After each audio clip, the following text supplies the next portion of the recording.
కృపావార్త కార్యక్రమమునకు స్వాగతం. నేటి ధ్యానాంశము సత్యము.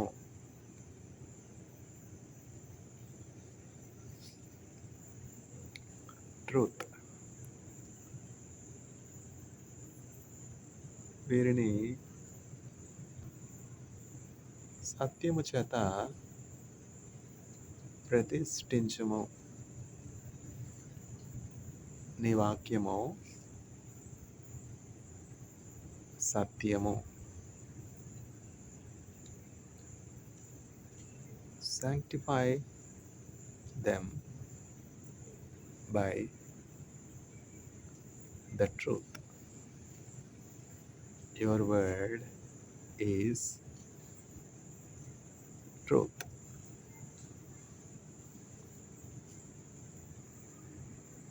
కృపా సత్య దయా సత్య సంపూర్ణుడా, వాక్యమై ఉన్న యేసు వందనమయ్యా. కృపా సత్య దయా సత్య సంపూర్ణుడా, వాక్యమై ఉన్న యేసు వందనమయ్యా. నీ వాక్యమే నన్ను బ్రతికించెను, బాధలలోనే మదినిచ్చెను. కృపా సత్య దయా సత్య సంపూర్ణుడా, వాక్యమై ఉన్న యేసు వందనమయ్యా. పాల వంటిది జుంటె తేనె వంటిది, పాల వంటిది జుంటె తేనె వంటిది, నా జీవకు మహామధురమైనది, నా జీవకు మహామధురమైనది. మేలిమి బంగారు కన్న మిన్న అయినది, రత్నరాసుల కన్న కోరదగినది. నీ వాక్యమే నన్ను బ్రతికించెను, బాధలలోనే మదినిచ్చెను. శత్రువును ఎదుర్కొనే సర్వాంగ కవచమై యుద్ధమునకు సిద్ధ మనసునిచ్చుచున్నది. శత్రువును ఎదుర్కొనే సర్వాంగ కవచమై యుద్ధమునకు సిద్ధ మనసునిచ్చుచున్నది. అపవాది వేయుచున్న అగ్ని బాణములను, అపవాది వేయుచున్న అగ్ని బాణములను ఖడ్గము వలె అడ్డుకొని ఆర్పివేయుచున్నది, ఖడ్గము వలె అడ్డుకొని ఆర్పివేయుచున్నది. నీ వాక్యమే నన్ను బ్రతికించెను, బాధలలోనే మదినిచ్చెను. కృపా సత్య దయా సత్య సంపూర్ణుడా, వాక్యమై ఉన్న యేసు వందనమయ్యా. కృపా సత్య దయా సత్య సంపూర్ణుడా, వాక్యమై ఉన్న యేసు వందనమయ్యా. సత్యము, truth. Sanctify them by the truth. Your word is truth. John 17 verse 17. సత్యము చేత వారిని ప్రతిష్ఠించుము. నీ వాక్యము సత్యము.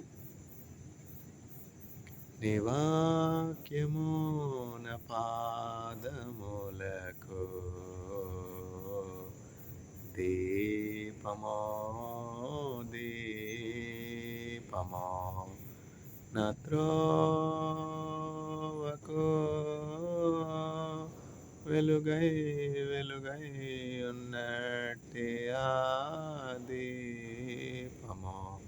నీ ధర్మశాస్త్రము నాకెంతో ప్రియము, నీ ఆజ్ఞలందు నాకధిక వాంఛ. హల్లెలూయా ప్రభు, హల్లెలూయా ప్రభు, హల్లెలూయా. నీ వాక్యము నా పాదములకు దీపమో దీపమో నీ ధర్మశాస్త్రమో నాకెంతో ప్రియమో నీ ఆజ్ఞలందునకధిక వాంఛ హల్లెలూయా ప్రభు హల్లెలూయా ప్రభు హల్లెలూయా నీ వాక్యమో నా పాదములకు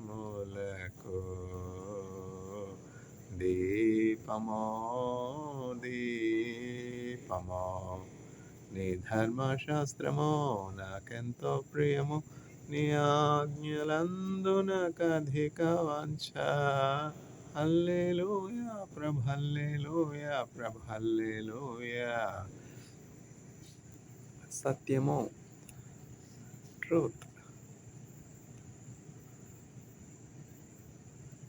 సాయంకాలం బెడ్ టైమ్ స్టోరీస్ అని పిల్లలకి చక్కగా ప్రక్కన పండుకొని పెట్టుకుని తల్లిదండ్రులు, ఇంట్లో పెద్దవాళ్ళు ఉంటే అంటే తాత, నాయనమ్మ, అమ్మమ్మ అట్లాంటి వాళ్ళు ఉన్నప్పుడు పిల్లల్ని చక్కగా వాళ్ళ ప్రక్కన పడుకోబెట్టుకుని కథ చెప్తూ నిద్రపుచ్చేవారు. ఆ కథ ద్వారా ఒక నీతి, ఇట్లా ఉండాలి, ఇట్లా జీవించాలి, ఇట్లా ప్రవర్తించాలి, ఇట్లా జీవిస్తే ఇట్లాంటి దీవెన కలుగుతుంది, ఆశీర్వాదం కలుగుతుంది, అభివృద్ధి కలుగుతుంది, మేలు కలుగుతుంది, ఆయుష్ కలుగుతుంది అని చెప్పి పెద్దవాళ్ళు చిన్నవాళ్ళకి మంచి సుగుణాలు నేర్పించేవారనమాట. గుణగణాలు నేర్పించేవారు, మంచి మోరల్స్ అనమాట. ఒక్కొక్క కథ ద్వారా ఒక మోరల్, ఒక నీతి. అట్లా పెద్దవాళ్ళు ఇంట్లో ఉంటే ఆ ఇంట్లో ఉన్న వారందరికీ కూడా వారు మంచి తల్ల నాలికలాగా ఆశీర్వాదకరంగా ఉంటారు. పూర్వం అట్లా కథల ద్వారా పిల్లలకు మంచి గుణగణాలు అలవర్చేవారు. ఇప్పుడు సత్యం అంటే హరిశ్చంద్రుని గురించి చెప్తారు కదా పెద్దవాళ్ళు. సత్య హరిశ్చంద్రుడు సమస్తాన్ని కోల్పోయినప్పటికీ సత్యాన్ని విడిచిపెట్టలేదు. అట్లా ఉండాలి అని యేసయ్య చెప్తూ ఉన్నారనమాట. ఎన్ని కష్టాలు వచ్చినా, ఎన్ని ఇబ్బందులు కలిగినా, ఎన్ని నిందలు కలిగినా, సమస్తాన్ని కోల్పోయినప్పటికీ కూడా ఆ సత్యాన్ని విడిచిపెట్టకూడదు. విడిచిపెట్టకుండా ఉన్నప్పుడు ఏం జరిగింది? సత్యం హరిశ్చంద్రుడిని స్వతంత్రంగా చేసిందా లేదా? కాటి కాపరి అయిపోయినాడు. కాటి కాపరిగా ఉన్నప్పుడు ఆ నక్షత్రకుడు విడిచిపెట్టలేదు. ఆ హరిశ్చంద్రుడిని బ్రహ్మర్షి విశ్వామిత్రుడు నక్షత్రకుని అంటగట్టాడు హరిశ్చంద్రుడిని. ఆ నక్షత్రకుడు విడిచిపెట్టడే జలగలాగా. అయినప్పటికీ హరిశ్చంద్రుడు ఏమి కోప్పడలేదు, బాధపడలేదు, ఆయాసపడలేదు. మహారాజు కదా హరిశ్చంద్రుడు. పూర్వం భారతదేశాన్ని రాజులు పరిపాలించారు. ఇప్పుడంటే డెమోక్రసీ, కానీ అప్పుడు అరిస్టోక్రసీ, మొనార్కీ ఇవన్నీ ఉన్నాయి కదా, డిఫరెంట్ ఫార్మ్స్ ఆఫ్ గవర్నమెంట్. అట్లా సత్యం అని మనం చెప్పుకున్నప్పుడు హరిశ్చంద్రుని గురించి చెప్పుకుంటాం. అంటే హరిశ్చంద్రుడిలాగా ఉండాలి, ఎప్పుడు కూడా సత్యాన్ని విడిచిపెట్టకూడదు. అప్పుడు ఆ సత్యం మనల్ని స్వతంత్రునిగా చేస్తుంది, ఆ సత్యం మనల్ని కాపాడుతుంది. తన కోపమే తన శత్రువు. దయ చుట్టంబావు అని చెప్పి సుమతి శతకాలు, తర్వాత వేమన శతకాలు ఇవన్నీ మన పెద్దవాళ్ళు మనకి నేర్పించారు కదా.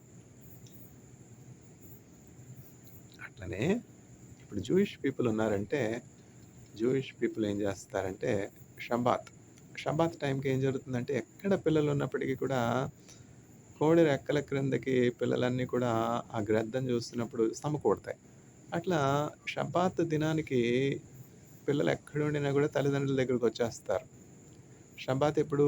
శుక్రవారం సాయంకాలం సన్‌డౌన్ నుంచి శనివారం సాయంకాలం సన్‌డౌన్ వరకు. ఇప్పుడు సబ్బాతా ఈరోజు ఇప్పుడు ఏమిటి? శనివారం సాయంకాలం 10 గంటలు అవుతా ఉంది.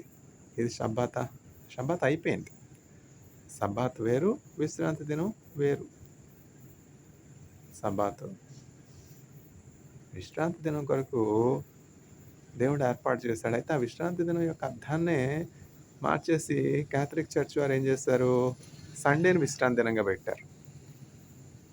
అంటే ఏదంటే నెబుకద్నెజరు ఒక పెద్ద విగ్రహాన్ని చేసి మీరు ఈ విగ్రహాన్ని ఆరాధించాలి అని. రెహబాము ఒక పెద్ద విగ్రహాన్ని పెట్టి, ఈ విగ్రహమే మిమ్మల్ని ఐగుప్తు నుంచి విడిపించాడు. ఈ విగ్రహానికి మీరు సాగిలపడి నమస్కరించాలి. యెరూషలేం వరకు వెళ్ళనవసరం లేదు. మీరు ఇక్కడనే ఆరాధించుకోవచ్చు అని రెహబాము ఇజ్రాయేలీయుల్ని, యూదుల్ని పాడు చేసినట్లు, వారి త్రోవ తప్పి పాడైపోవడానికి కారకుడైనట్లు చాలామంది అసత్యములోనికి నడిపించేవారుగా ఉన్నారు. సత్యము అంటే ఒరిజినల్. ఏది ఒరిజినల్, ఏది డూప్లికేట్ కనుక్కోవడం చాలా కష్టమైపోయింది. ఆ నక్షత్రకుడు సత్యహరిశ్చంద్రుడిని ఎట్లా శోధించాడో, అట్లా సాతానుడు మనుషుల్ని శోధించే వాళ్ళలాగా ఉన్నాడు. ఆ నక్షత్రకులాగా చాలామంది మనల్ని వెన్నంటుతూ మనకి కావాలని కష్టాలు, అపాయాలు, శోధనలు కలుగజేస్తుంటారు. నక్షత్రకుడు శోధకుడు. ఆ నక్షత్రకుడు ఎన్ని విధాలుగా శోధించినా కూడా ఏమి తొణకలేదు, బెణకలేదు కదా! నిండు కొండ తొణుకుతుందా? నిండు కొండ తొణకదు. నిండు కొండ స్థిరంగా ఉంటుంది. ఈ నీళ్లు లేని కొండలే అటు ఇటు ఊగుతా ఉంటాయి. అన్నీ ఉన్నాకు అణిగిమణిగి ఉంటది. ఏమి లేనాక ఏం చేస్తదంటే ఎగిరెగిరి పడతది. అంతే కదా! చక్కగా ఆకులో స్వీట్ పెట్టి ఊరగాయ చట్నీ వేసి, ఊరగాయ అంటే ఆవకాయో, మాగాయ. ఇప్పుడు ఆవకాయ, మాగాయ ఎవరు తింటున్నారులెండి. అవన్నీ పోయినాయి కదా! ఆవకాయ, మాగాయ ఉంటే పెరుగు, కొంచెం మాగాయ వేసుకొని తింటే తృప్తిగా తినొచ్చు. ఇప్పుడు ఆవకాయ, మాగాయ ఎవరు తింటా ఉన్నారు? మాగాయ ఒక ఇంట్లో తాలింపు పెడితే మాగాయ ఎట్లా చేస్తారో కూడా తెలియదు కదా! మాగాయ ఒక ఇంట్లో తాలింపు పెడితే ఆ వీధంతా కూడా ఆ ఇంగు వాసన, ఆ తాలింపు వాసన వస్తాయి కదా! అట్లా ఆవకాయ ముక్క, తర్వాత పెరుగు, అన్నం వేసుకుంటే లంచ్ బాక్స్ అయిపోయాయి పిల్లలకి. ఇప్పుడంతా పరుగు ఫాస్ట్ ఫుడ్ అయిపోయింది కదా! Fast food, Chinese food, Maggi, noodles. అప్పుడంటే పెరుగు లేకుండా తినేవాళ్ళం కాదు కదా! ఇప్పుడు పెరుగు ఎవరు తింటా ఉన్నారు? దేవుని వాక్యం అన్ని విషయాల్లో కూడా మనకు మంచి మాదిరి. యేసుక్రీస్తు ప్రభు ఆహారం ఏమిటి? You are what you eat అంటాను నేను. మనం ఏం తింటామో దాన్ని బట్టే మన స్వభావాలు ఏర్పడతాయి. నాకు మంచి స్నేహితురాలు, మంచి మోటివేటరు, నా కలీగ్ ఒక ఆవిడ ఉండేవారు. ఎక్కడ? జిఎస్ఎఫ్సి యూనివర్సిటీలో ఒక సంవత్సరం, ఒక నెల, అంటే 13 మాసాలు పనిచేస్తున్నప్పుడు అక్కడ ఒక మంచి శ్రేయోభిలాష్, వెల్ విషర్. ఎవరు? తృప్తి గజారియా మేడం గారు. తృప్తి గజారియా మేడం, మీకు 9 ఏళ్ల ఎక్స్‌పీరియన్స్ ఉంది. ఆ ఎక్స్‌పీరియన్స్‌ని మీరు ప్రతిబింబించాలి కదా! లేకపోతే పై రూపాన్నే చూసేవారు మీలోని టాలెంట్‌ని గుర్తించలేరు కదా! మిమ్మల్ని గురించి మీరు ఆలోచించుకోనాలి. ఇతరులకి చేయడమే కాదు, ఇతరులకి ఇవ్వడమే కాదు, ఇతరులకి పెట్టడమే కాదు. మీ గురించి మీరు ఆలోచించుకోనాలి. మీ ఆరోగ్యం మీరు చూసుకోవాలి. ఎవరు మన గురించి పట్టించుకునేది? ఎవరు మనల్ని ప్రేమించేది? ఎవరు మనకు సహాయం చేసేది? ఎవరు మనకు సుబోధ చేసేది? యేసుక్రీస్తు ప్రభు లాంటి మనసున్నటువంటి ఎవాంజలిస్టులు, శ్రేయోభిలాషులు. అట్లా తృప్తి మేడం చెప్తే ఏం చెప్పారంటే, చికెను అట్లాంటివి ఏమి తినకండి, ఎగ్స్ అట్లాంటివి ఏమి తినకండి. ఏమి తినాలి, ఏమి తినకూడదు. ఎంత చక్కని ఉపదేశం. వాటిలో ఏం కలుపుతారో, ఏం కలుషితం ఉంటుందో మీకు తెలీదు. ఎందుకని చెప్పాలి? ఆవిడెవరో, నేనెవరో. ఒక ఆప్యాయత, స్నేహితుడు, మంచి ఆయుష్ కలిగి ఉండాలి, మంచి ఆరోగ్యం కలిగి ఉండాలి, మంచి పదునైనటువంటి బ్రెయిన్ కలిగి ఉండాలి, చక్కని ముఖకాంతి, తేజస్సు కలిగి ఉండాలి అని చెప్పి చికెను తినొద్దు, ఎగ్స్ తినొద్దు. ఎందుకు తినకూడదు? నేను తింటానంటే తిను. గోతిలో పడతానంటే పడు. ఎవరు చెప్తారు? శ్రేయస్సు ఆశించేవారు చెప్తారు. అట్లా చికెన్ తినొద్దు, ఎగ్ తినొద్దు, అట్లాంటి మంచి ఉపదేశాలన్నమాట. దీని వెంటనే నీచులైనటువంటి మనుషులు కులానికి, మతానికి లింక్ పెట్టేది. అట్లాంటివి మనం చేయకూడదు. కులాలు, మతాలు ఇవన్నీ కూడా మానవ కల్పితాలు. దేవుడు అట్లా చూడడు కదా! యేసుక్రీస్తు ప్రభు ఏం చెప్తా ఉన్నారంటే, వీరిని సత్యము చేత ప్రతిష్ఠించుము. ప్రతిష్ఠించము. Ordination, sanctification. అన్ని నామముల కన్న మిన్నైనది యేసునామము. యేసునామము జయం జయము, సాతాను శక్తుల్ లయం లయము. హల్లెలూయా హోసన్నా హల్లెలూయా హల్లెలూయా ఆమేన్. హల్లెలూయా హోసన్నా హల్లెలూయా హల్లెలూయా ఆమేన్. యేసుక్రీస్తు ప్రభు ఏం చెప్తా ఉన్నారు? యేసుక్రీస్తు ప్రభు ఎవరు అని అడుగుతారు. ఎవరు అడుగుతారు? పిల్లలు అడుగుతారు. భారతదేశంలో పిల్లలకి యేసుక్రీస్తు ప్రభు అంటే ఏం తెలుసు? కృష్ణుడు తెలుసు, రాముడు తెలుసు, నక్షత్రకుడు తెలుసు, బ్రహ్మర్షి విశ్వామిత్రుడు తెలుసు. యేసుక్రీస్తు ప్రభు ఎంతమందికి తెలుసు? తెలియదు కదా. ఎందుకంటే భారతదేశ కల్చర్ వేరు, భారతదేశ చరిత్ర వేరు. ఇప్పుడు క్రైస్తవులు కానీ, యూదులు కానీ, ఈస్ట్ ఇండియా కంపెనీ వాళ్ళు కానీ, తెల్లవాళ్ళు కానీ, అరబులు కానీ బయట నుంచి వచ్చిన వాళ్ళే కదా, భారతదేశంలో ఉన్నటువంటి వారు కారు. ఈ బయట నుంచి వచ్చిన వాళ్ళు వాళ్ళ యొక్క విశ్వాసాలని, వాళ్ళ యొక్క కల్చర్స్ను తీసుకొచ్చారు. అయితే భారతదేశం యొక్క ఔన్నత్యం ఏంటంటే వసుధైవ కుటుంబం. నువ్వేంటి నాకేంటి చెప్పేది అని ఎవరు కూడా అనలేదు. ఆ తెల్లవాళ్ళు వచ్చి చెప్పింది నమ్మారు, నమ్మి మేలు పొందారు. యేసుక్రీస్తు ప్రభుని అందరూ అంగీకరించారు, వాళ్ళందరూ కూడా రక్షణ పొందుకున్నారు కదా.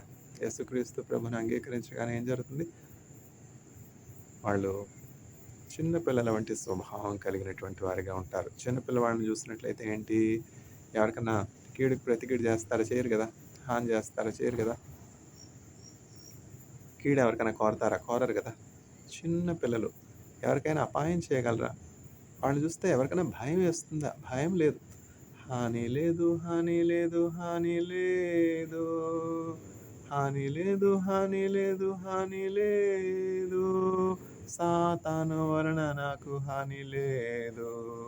ఎప్పుడైతే మనం మార్పు నుండి చిన్న పిల్లల వంటి స్వభావం కలిగినటువంటి వారముగా ఉంటామో, తంత్రము, కుయుక్తి, హాని చేసే మనస్సు, అసూయ, ద్వేషము ఇవేమి లేకుండా ఉంటామో, అప్పుడు దేవుడు మనల్ని హెచ్చించేవానిగా ఉన్నాడు, దీవించేవానిగా ఉన్నాడు, ఆశీర్వదించేవానిగా ఉన్నాడు, రక్షణ ఇచ్చేవానిగా ఉన్నాడు. ఆయన వాక్యాన్ని మన హృదయంలో సమృద్ధిగా నివసింపజేసే దేవునిగా ఉన్నాడు అనమాట. ఈ లోకంలో శ్రేష్టమైనది ఏమిటంటే యేసుక్రీస్తు ప్రభునామం. ఇప్పుడు పిల్లలు ఏమడుగుతారంటే యేసుక్రీస్తు ప్రభు అంటే ఎవరు కదా చెప్తా ఉన్నారు. తాతగారు, అమ్మమ్మ గారు, తర్వాత నానమ్మ గారు, వృద్ధులు కథ చెప్తా ఉంటే పిల్లలు అనేకమైనటువంటి ప్రశ్నలు వేస్తారు కదా. ఈ అనుభవం ఎక్కడుంది? పిల్లల్ని పక్కన పెట్టుకోబెట్టి పడుకోవడం ఎక్కడుంది? ఎవరి స్వార్థం వాళ్ళది, ఎవరి ఇష్టారాజ్యం వాళ్ళది. పిల్లల కోసం త్యాగం ఎక్కడుంది?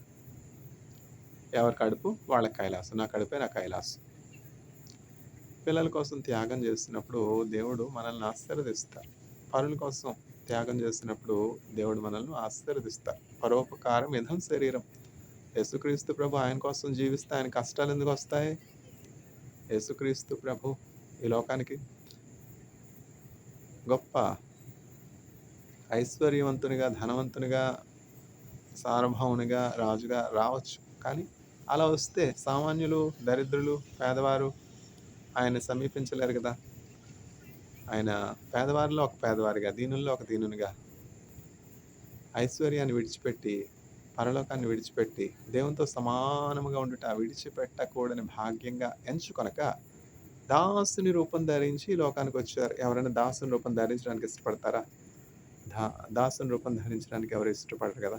అట్లా కానీ యేసుక్రీస్తు ప్రభు ఏంటంటే ఒక సర్వెంట్ లాగా మారి మనకి ఈ లోకంలో పరిచయం చేయడానికి వచ్చారు. మనుష్య కుమారుడు పరిచయం చేయించుకొనడానికి కాదు కానీ పరిచయం చేయడానికి, అనేకుల విమోచనార్థం ఆయన ప్రాణాన్ని క్రయధనముగా అర్పించడానికి వచ్చారు. యేసుక్రీస్తు ప్రభు ఎవరు అంటారు చిన్నపిల్లలు. అంటే భారతదేశంలో 1.4 బిలియన్ ప్రజలు ఉన్నారు. భారతదేశంలో ముఖ్యమైనటువంటి మతం హిందూ మతం. మా హిస్టరీ టీచర్ గారు పాఠం చెప్తా ఉన్నప్పుడు ప్రశ్న అడిగారు, భారతదేశం హిందూ దేశం అని ఎందుకు పిలుస్తారు? అదేమిటి అంత సింపుల్ ప్రశ్న? ఇందులో ప్రశ్న ఏముంది అసలు? Common sense question. Common sense లేదా వీడికి ఎట్లా అడుగుతున్నారు? హిందువులు ఎక్కువగా ఉన్నారు కాబట్టి హిందూ దేశం అంటారు. సమాధానం చెప్పడంలో నేను ముందుంటాననమాట. ఎవరైనా ఏమన్నా ప్రశ్నేస్తే నేను ముందు సమాధానం చెప్తాను. ఎవరో ఒకరు ఎప్పుడో ఒకప్పుడు నడవాలి కదా ముందుగా. అందుకని నేను ముందు చేయెత్తి సమాధానం చెప్తానంటే చెప్పన్నారు. భారతదేశంలో మెజారిటీ హిందువులు గనక మెజారిటీ రిలీజియన్ హిందువులు విశ్వాసం హిందూ మతం గనక భారతదేశం హిందూ దేశం అంటారు అని చెప్పారు. మనం నమ్మిందే మనకి వేదం కదా!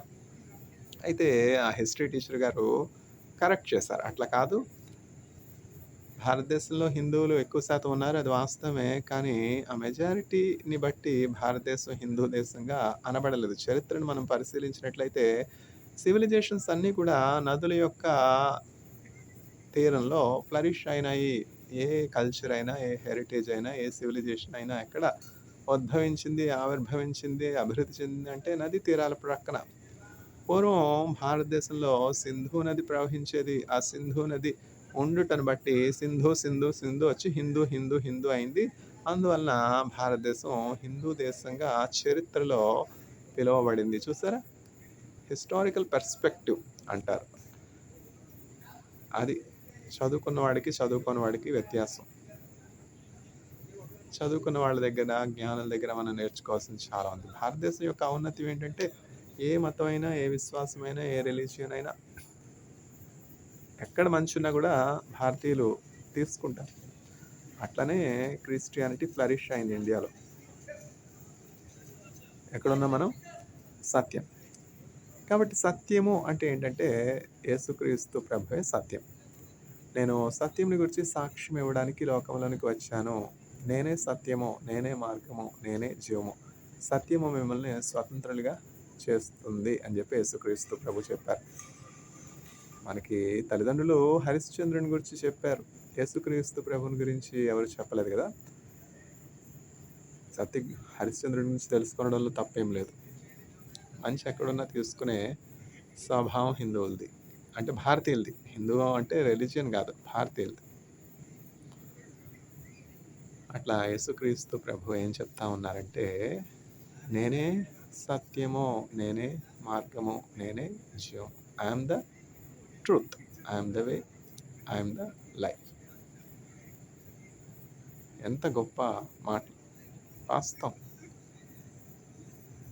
ఎన్ని లక్షలు ఇచ్చి మనం ప్రాణాన్ని కాపాడుకోగలం? లక్షలు ఇస్తే ప్రాణాలు నిలుస్తాయి. అట్లయితే ధనవంతులందరూ కూడా వాళ్ళకు ఉన్నటువంటి ఐశ్వర్యాన్ని ఉపయోగించి మరణం లేకుండా అవుతారు కదా! ఇక్కడ యేసుక్రీస్తు ప్రభు యొక్క ప్రత్యేకత ఏమిటి అంటే మానవులందరినీ కూడా మరణం నుంచి ఆయన రక్షించారు. ఇది నమ్మడానికి చాలా కష్టం. ఎందుకంటే యేసుక్రీస్తు ప్రభు ఈ లోకంలో నుంచి వెళ్ళిపోయిన తర్వాత కూడా చాలామంది మరణిస్తున్నారు కదా! మనుషులు మరణించకుండా ఉన్నారా? ఇదేమిటి? ఆ మాటలో వాస్తవం లేదే. యేసుక్రీస్తు ప్రభునందు విశ్వాసం ఉంచినటువంటి వారు మరణించరు అని వాక్యం చెప్తోంది. అయితే మరణిస్తున్నారే, ఎట్లా అర్థం చేసుకోవాలి ఈ వాక్యం అంటే రెండవ మరణం వారికి లేదు. దేవుడు ముందుగా శపించారు. ఏమిటి? మానవుల్ని శపించారు.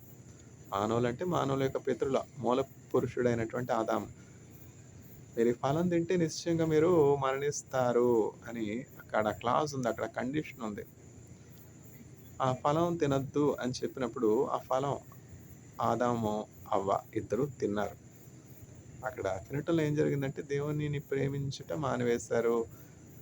వాళ్ళకి ఆ జీవాన్ని, ప్రాణాన్ని, శరీరాన్ని ఇచ్చినటువంటి ఆ దేవుణ్ణి నమ్మకుండా దేవునికి, మానవునికి శత్రువు అయినటువంటి నక్షత్రకుడు లాంటి సాతానుడిని నమ్మి ఆ సాతానుడు చెప్పినట్లు చేశారు. ఆ ఫలం తిన్నారు. తింటే ఏం జరిగింది? మరణం వచ్చింది.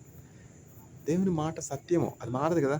మీరు ఈ ఫలం తింటే నిశ్చయంగా చస్తారని దేవుడు చెప్పాడు. అందుకని ఈ చావు మనం చూస్తున్నాం. అసలు చావు, మరణం కోసం దేవుడు మనల్ని సృజించలేదు. మనం నిత్యము జీవించినట్లు దేవుడు మనల్ని సృజించారు. మన పితరులను మనం చూసినట్లయితే, చరిత్రలో మనం చూసినట్లయితే 1000 సంవత్సరాలు జియో హజార్ సాల్ అని చర్చ్‌లో ఒక సిస్టర్ స్వాతి గారని ఒక హిందీ టీచర్ గారు, చాలా ట్యూన్ నాకు రాలేదు, అంత చక్కగా పాడారు. జియో హజార్ సాల్ ఆ ట్యూన్ నేర్చుకుందామని అనుకున్నాను గానీ, ఆ ట్యూన్ నాకు ఇంకా రాలేదు. ఒక చక్కని ట్యూన్‌లో 2 లైన్స్ పాడారు. చక్కగా పాడారు. ఎంత మంచి ఆశీర్వాదం. 'జియో హజార్ సాల్' నూరేండ్లు ఆయుష్ కలిగి ఉండు. పిల్లాపాపలతో పచ్చగా వర్ధిల్లు అంటాం మనం. కానీ ఆవిడేమంటుంది? 'జియో హజార్ సాల్' అది మన ఆలోచనకు కూడా రాలేదు. చూసారా? నూరేండ్లు పిల్లాపాపలతో చల్లగా ఉండు. అంతే మనం అక్కడ నూరేళ్ళతో ఆగిపోతున్నాం. కానీ ఈవిడేమంటుంది? హిందీ టీచర్ గారు సాథీ నేనెళ్ళి చర్చ్‌కొస్తారావిడ. కంచుకంఠం. మైకిస్తే ఇంక ఆగేదే లేదు. ఏం చేస్తాం? పాజిటివ్, నెగెటివ్ ఉంటాయి గదా! పక్కన వాళ్ళు ఏమవుతున్నా పట్టించుకునేదే లేదా. కంచుకంటుందో అవకాశం ఇస్తే పట్టు వదలని విక్రమార్కుడిలాగా దంచి కొట్టడమే ఇంకా. ఆవిడ నిలబడిందంటే నాకు భయం. ఇంక విడిచిపెట్టదు ఈవిడ. పేషెంట్లున్నారే పాపం, పేషెంట్లు అటెండర్స్ ఉన్నారే, గంట సేపటి నుంచి పాపం కూర్చొని వింటా ఉన్నారే. ఆకలవుతుందో, దప్పికవుతుందో, పేషెంట్స్ అటెండ్ అవ్వడానికి ఎట్లా వెళ్ళాలి కదా వాళ్ళు తిరిగి. ఈవిడకిచ్చారు ఇప్పుడు మైకిచ్చారు. ఈవిడ్ని మాట్లాడమన్నారు. అయిపోయింది మా పని అనుకుంటా. అనుకున్నట్టే ఇంక ఆగేదే లేదు. టైం అయిపోతుంటది. 5 నిమిషాలు అయిపోయింది, 10 నిమిషాలు అయిపోయింది, 15 నిమిషాలు అయిపోయింది. ఆగమని చెప్తే బాధపడతారు. నాకు అట్లాంటివేం లేవులెండి. నాకు అటువంటి మొహమాటాలేం లేవు. ఎక్కడ దిద్దుబాటు అవసరమో అక్కడ దిద్దుతాం. గొడ్డుబొద్దానికి పిల్ల నొప్పులు ఎట్లా తెలుస్తాయి? అక్కడ పేషెంట్స్ ఉన్నారు. పేషెంట్స్ యొక్క అటెండెన్స్ ఉన్నారు. గంట అయిపోయింది, 2 గంటలయిపోయింది, 3 గంటలయిపోయింది కూర్చోబెడితే చెప్పేవాడికి వినేవాడు లోకు అని చెప్పి తలాంత ఉండొచ్చు. చెప్పాల్సిన విషయాలు అనేక ఉండొచ్చు. ఏది ఎప్పుడు మాట్లాడాలో అప్పుడు మాట్లాడాలి. సమయోచితమైనటువంటి జ్ఞానం. కాలాతీతం అవ్వకుండా మాట్లాడాలి. మన మాటలు ఎదుటి వాళ్ళకి ఆశీర్వాదకరంగా ఉండాలి, ఉపయోగకరంగా ఉండాలి గానీ వాళ్ళ కష్టాన్ని, బాధని కలుగజేసేవిగా ఉండకూడదు. అయ్యో! పేషెంట్స్ వచ్చారే, గంట అయిపోయింది, 2 గంటలయిపోయింది. నేను నా తర్వాత ఇంకొకళ్ళు తర్వాత ఇంకొకళ్ళు చెప్పుకుంటా పోతే సాక్ష్యమే. సంహరించే సాక్ష్యాలు.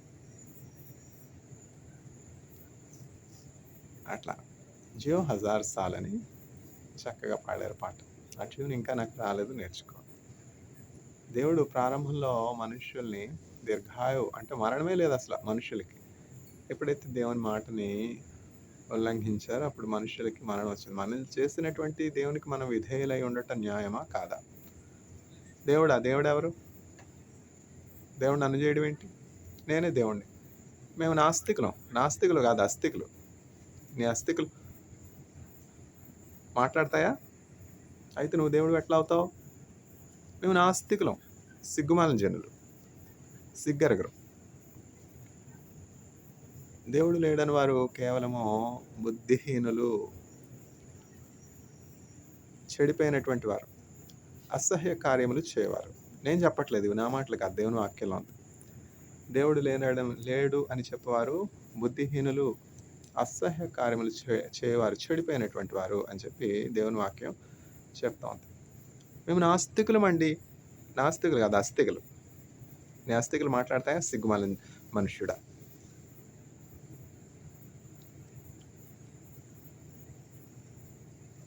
దేవుడు ఆయన పోలికలో, ఆయన స్వరూపంలో మానవుల్ని చేశారు. చూడండి, భారతదేశంలో 1.4 బిలియన్ ప్రజలు. అయినా ఒక మనిషి ముఖం ఇంకో మనుష్యుని మొహంలా ఉండదు. అక్కడున్న పారామీటర్స్ చాలా తక్కువే. కళ్ళు, ముక్కు, నోరు, చెవులు. ఈ కొన్ని పారామీటర్స్‌ని ఉపయోగించి దేవుడు అనేకమైనటువంటి ఫోటో కాపీస్ చేస్తూ ఉన్నాడు. ఇప్పుడు సైన్స్ అండ్ టెక్నాలజీలో బ్రేక్ త్రూ ఏంటంటే enhancement, human performance functionality enhancement అంట. క్రిస్పర్ అని జీనోమ్ ఎడిటింగ్ ద్వారా ఏం చేస్తున్నారంటే మనుష్యుల యొక్క పెర్ఫార్మెన్స్‌ని ఇంప్రూవ్ చేయడానికి, డ్రాస్టికల్‌గా ఇంప్రూవ్ చేయడానికి క్రిస్పర్ జీనోమ్ ఎడిటింగ్ అంటే జన్యుపరంగా మార్పులు చేస్తూ ఉన్నారు మనుష్యుల్లో.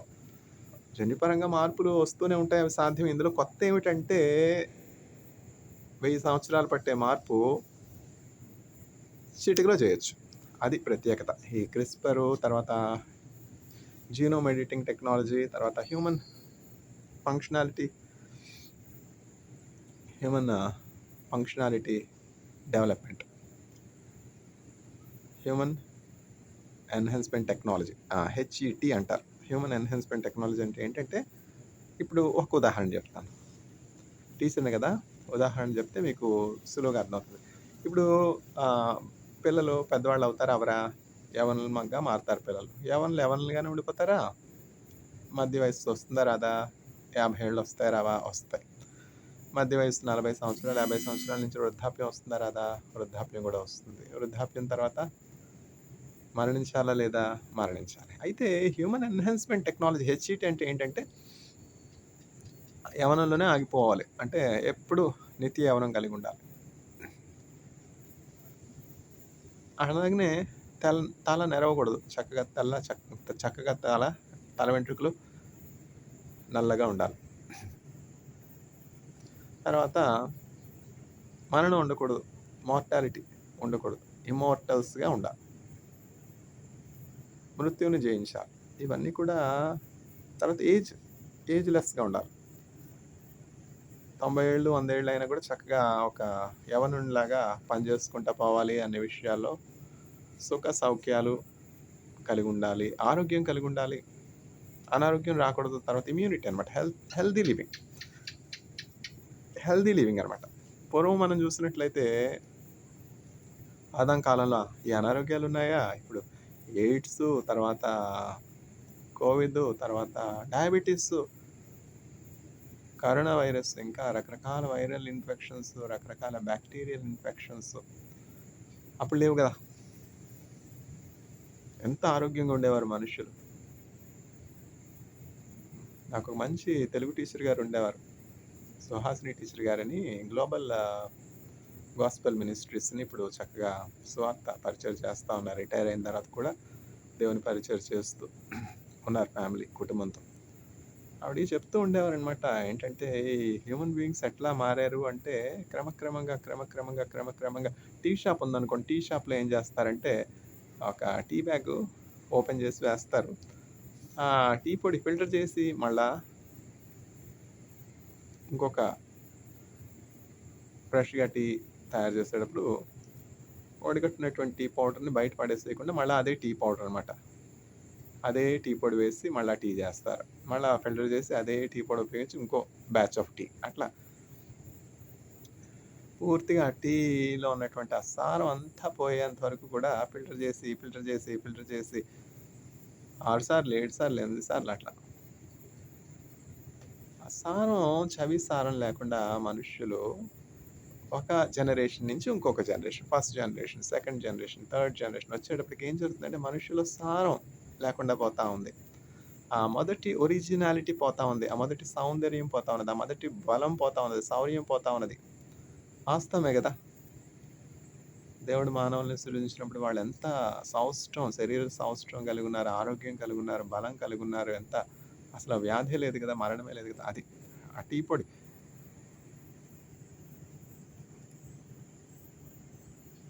అనేక మార్లు వాడిన తర్వాత ఏం జరుగుతుందంటే అందులో ఏమి సారం ఉండదు అనమాట.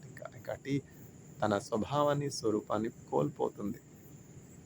అట్లా అయిపోయింది మనుషులు ఇప్పుడు, చవి సారం లేకుండా.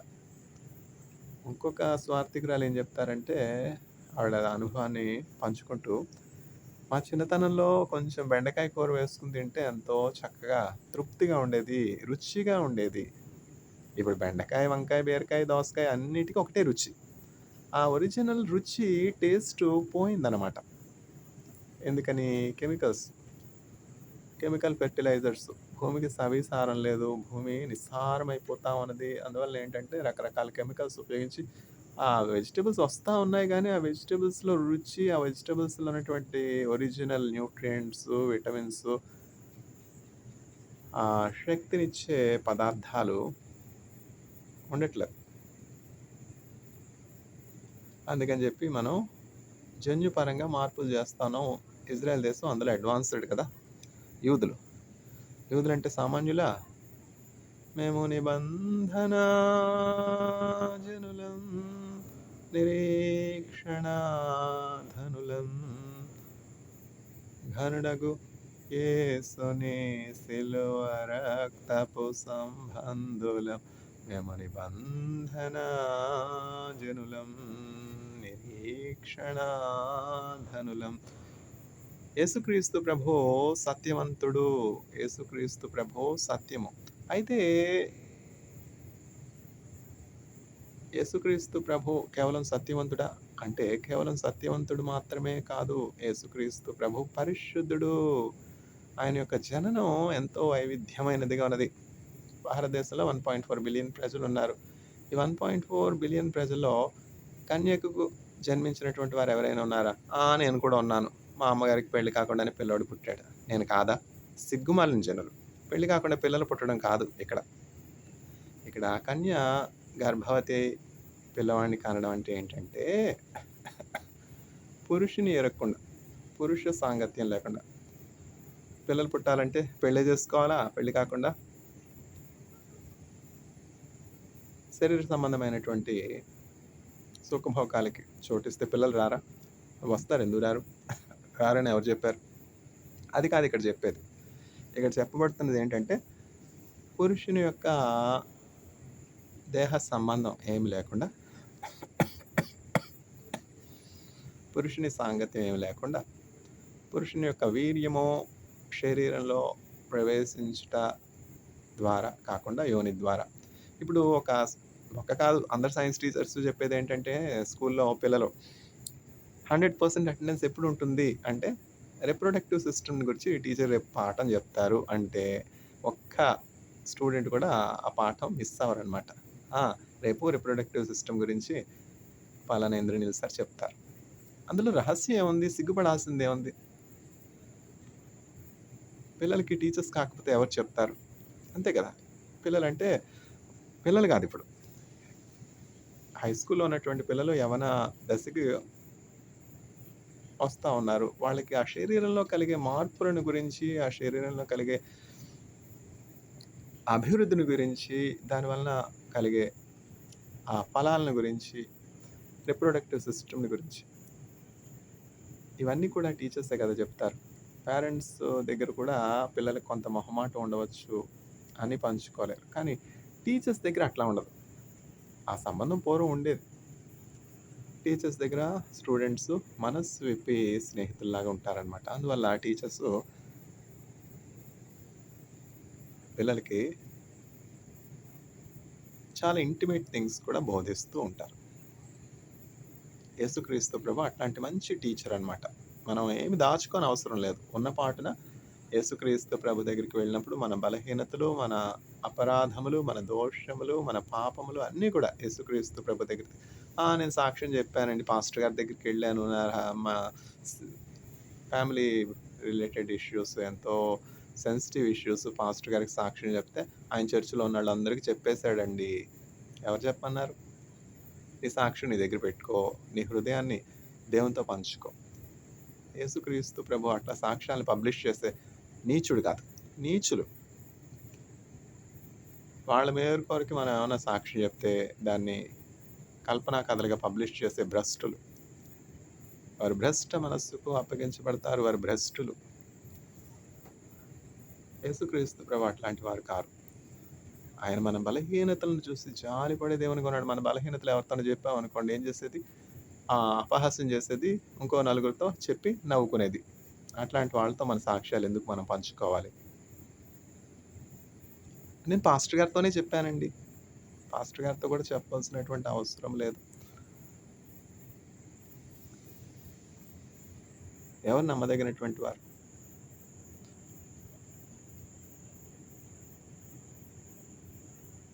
స్నేహితుడు, ప్రాణప్రియుడు, ఇతడే నా ప్రియ స్నేహితుడు, నా సమీప బంధువుడు, దీన పాపి బాంధవుడు, నా సమీప బంధువుడు, దీన పాపి బాంధవుడు, తోడు నీడలేని నన్ను చూడవచ్చెను, జాడలు వెదకి జాలి చూపెను, ఎండిన మోడులు చిగురించెను, క్షీర ద్రాక్షలే సేద తీర్చెను, స్నేహితుడు, ప్రాణప్రియుడు, ఇతడే నా ప్రియ స్నేహితుడు, తోడు నీడలేని నన్ను చూడవచ్చెను, జాడలు వెదకి జాలి చూపెను, ఎండిన మోడులే చిగురించెను,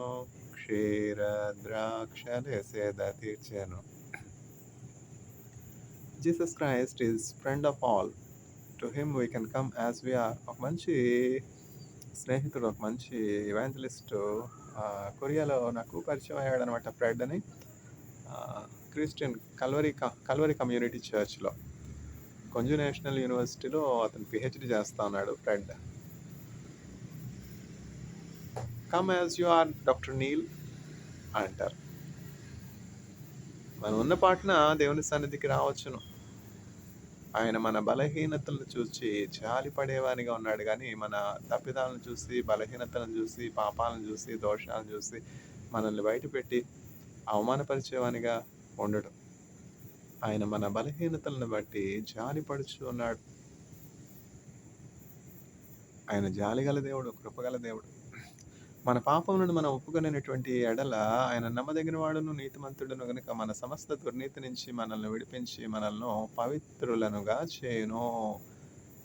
అది కావాల్సింది ఏంటంటే, మన దోషములను, మన అపరాధములను కప్పుకొనక యేసుక్రీస్తు ప్రభు సన్నిధిలో మనం ఒప్పుకున్నప్పుడు ఆయన వాటన్నింటినీ చక్కగా కడిగి మనల్ని పవిత్రంగా చేస్తాడు.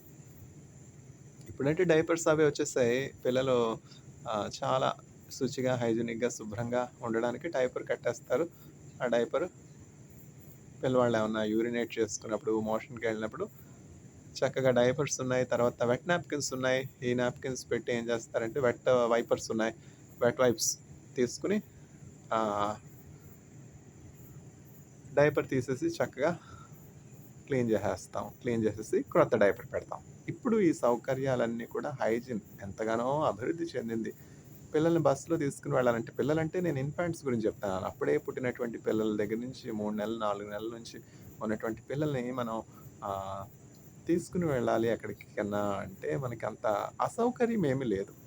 అయ్యో బస్సులో వెళ్తున్నామే, అయ్యో బండిలో వెళ్తున్నామే, ఊరు వెళ్తా ఉన్నామే, ఫ్లైట్లో వెళ్తా ఉన్నామే, పాపకి మధ్యలో మోషన్ అయితే ఎట్లా, యూరినేట్ అయితే ఎట్లా, పిల్లలకి ఏమన్నా అవసరం వస్తే ఎట్లా, మలమూత్ర విసర్జన అన్న చింత లేదు. ఇప్పుడు అంతా డైపర్స్ వచ్చేసాయి, వెట్ వైప్స్ వచ్చేసాయి, science and technology, materials science చాలా అడ్వాన్స్ అయింది. పూర్వం ఎంత కష్టం, చిన్నపిల్లల్ని పెంచాలంటే ఎంత కష్టం. ఆ తల్లిదండ్రులు ఆ పెంట చేసుకునేటువంటి ఆ గుడ్లన్నీ ఉతికేసి ఆరేసి మళ్ళా శుచిగా శుభ్రమైన తర్వాత ఎండిపోయినాక మళ్ళీ ఆరిపోయినాక మళ్ళీ అవే ఉపయోగించేవారు. పేదరికం ఇవన్నీ మర్చిపోయినటువంటి పిల్లలు కూడా ఉన్నారు. వారి చిన్నతనాన్ని, వారి తల్లిదండ్రుల త్యాగాన్ని మర్చిపోయినటువంటి వాళ్ళు కూడా ఉన్నారు. నీ తల్లిని, నీ తండ్రిని సన్మానింపుము, అప్పుడు భూమి మీద నీవు దీర్ఘాయుష్మంతుడు అవుతావు. తల్లిదండ్రులు చేసినటువంటి మేలుని కీడుగా చిత్రీకరించే నీచులు కూడా ఉన్నారు. తల్లిదండ్రుల మీద అపనిందలు మోపే నీచులు కూడా ఉన్నారు. తన తల్లినైనను తండ్రినైనను దూషించు అని కనులు లోయ కాకులు పీకను. ఇప్పుడు యేసుక్రీస్తు ప్రభు కేవలం సత్యవంతునిగానే కాదు, పరిశుద్ధునిగా ఉన్నాడు. యేసుక్రీస్తు ప్రభు దేవుడై ఉన్నాడు. మనుషులందరూ కూడా మృతపాత్రులు. మృత్యువుని జయించినటువంటి వారు ఎవరు కూడా లేరు కదా. క్రీస్తు తప్ప ఎవరును లేరు, మరణము గెలచిన ధీరులు. ఇదిగో మృతుడనైతిని గాని యుగ యుగములు నేను సజీవునిగా ఉన్నాను. సర్వాధికారము సృష్టి ఆరంభంలో ఉన్నట్లు సమస్త అధికారము నా చేతికి ఇప్పుడు అప్పగింపబడి ఉన్నవి. ఆదాము అధికారాన్ని, దేవుడు ఆదాము చేతిలో అధికారం పెట్టాడు. ఆ అధికారాన్ని సాతానుకి ధారాదత్తం చేశాడు ఆదాము. మళ్ళా కోల్పోయినటువంటి అధికారాన్ని సాతాను నుంచి తీసుకుని యేసుక్రీస్తు ప్రభు మానవులకి మళ్ళీ ఇచ్చారు. కేఫా, నీవు బండవు, ఈ బండ మీద నా సంఘాన్ని కడతాను, ఈ సంఘం ఎదుట పాతాళలోక ద్వారాలు నిలువనేరు. ఆదాము కోల్పోయినటువంటి అధికారాన్ని మరలా దేవుడు స్వాధీనపరుచుకుని పాతాళంలో చెరలో ఉన్నటువంటి మానవాత్మలన్నింటినీ చెరగా కొనిపోయి బంధింపబడినటువంటి ఆత్మలన్నింటికి విడుదల దయచేసి మానవులందరికీ కూడా మృత్యువు నుంచి విడుదల ఇచ్చారనమాట. అంటే ఏంటంటే ఇప్పుడు మృత్యువు చెందినటువంటి మనుష్యులు పాతాళంలో విడిచిపెట్టబడరు గానీ పరలోకానికి వెళ్ళే అవకాశం యేసుక్రీస్తు ప్రభు ద్వారా కలిగిందనమాట. ఆయన శరీరమను తెర ద్వారా మనము దేవుని యొక్క కృపా సింహాసనం యొద్దకు చేరతాం. పరలోకం అంటే యుగయుగాలు, తరతరాలు మనం అక్కడ జీవిస్తాం. మానవులు మరణించేదే లేదు. ఒక విశ్వాసి వాక్యం విన్నప్పుడు ప్రశ్నలొస్తాయి గదా! ఎవరు మరణించకుండా అందరూ పరలోకానికి వెళ్ళిపోతే, అందరూ నిత్య జీవంలో ఉంటే పరలోకంలో చోటు సరిపోతుందా? పరలోకం గురించి, పరలోకంలో ఉన్నటువంటి విషయాల గురించి మనకు తెలిసింది చాలా తక్కువే. అయినప్పటికీ ఏది మనుష్యులకి అసాధ్యమో అది దేవునికి సాధ్యము. సాధ్యమే అన్ని సాధ్యమే నా యేసు తోడయుండగా. సాధ్యమే అన్ని సాధ్యమే నా యేసు తోడయుండగా. శూన్యములో ఈ భూమిని వ్రేలాడదీసిన నా యేసయ్యా. శూన్యంలో భూమి ఎట్లా వ్రేలాడుతుంది? సాధ్యమా? దేవునికి అసాధ్యమైన కార్యం ఏమైనా ఉన్నదా?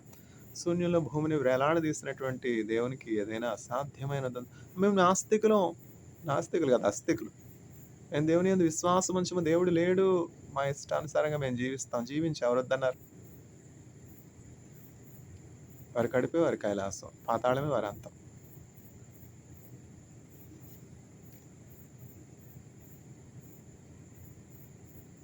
తండ్రి, వీరిని సత్యము చేత ప్రతిష్ఠించుమో, నీ వాక్యము సత్యము అని యేసుక్రీస్తు ప్రభువారు ఆయన నిర్గమము సమయంలో ఆయన ఈ లోకాన్ని విడిచిపెట్టి, ఆయన శిష్యులను విడిచిపెట్టి పరలోకం వెళ్ళవలసినటువంటి అవసరం వస్తూ ఉన్నది. అటువంటి సందర్భంలో ఫేర్వెల్ ప్రేయర్, ఈ ప్రేయర్కి ఒక నిర్దిష్టమైనటువంటి పేరు కూడా ఉందన్నమాట. యోహాను సువార్త 17వ అధ్యాయంలో ఉన్నటువంటి ప్రార్థన ఒక చక్కని ప్రార్థన. సక్సినెంట్ ప్రేయర్ ఏదో పేరు ఉంది దీనికి. ఒక ఎడ్జెక్టివ్ ఉంటుంది ఈ ప్రేయర్ ముందు. ఒక విశిష్టమైనటువంటి ప్రత్యేకమైనటువంటి ప్రార్థన యేసుక్రీస్తు ప్రభువారు ఆయన శిష్యుల కొరకు ప్రార్థన చేస్తున్నారు. అందరి కోసం నేను ప్రార్థన చేయట్లేదు. నీవు నాకు అప్పగించినటువంటి వారిలో ఏ ఒక్కరు కూడా తప్పిపోలేదు. ఆ నాశనానికి విధింపబడినటువంటి ఇస్కరియోతు యూదా తప్ప మిగతా వాళ్ళందరూ క్షేమంగా ఉన్నారు, సురక్షితంగా ఉన్నారు. వీళ్ళందరినీ మీ చేతికి అప్పగిస్తున్నాను. వీరిని సత్యమునందు ప్రతిష్ఠించు, నీ వాక్యమే సత్యము అని చెప్పి చక్కగా యేసయ్య ప్రార్థన చేసి వీళ్ళని సాతానుడు ముట్టకుండునట్లు వీరి చుట్టూ ఒక కంచె, లక్ష్మణ రేఖ అంటాం కదా, అట్లా లక్ష్మణ రేఖ దాటకుండా ఉన్నంత వరకు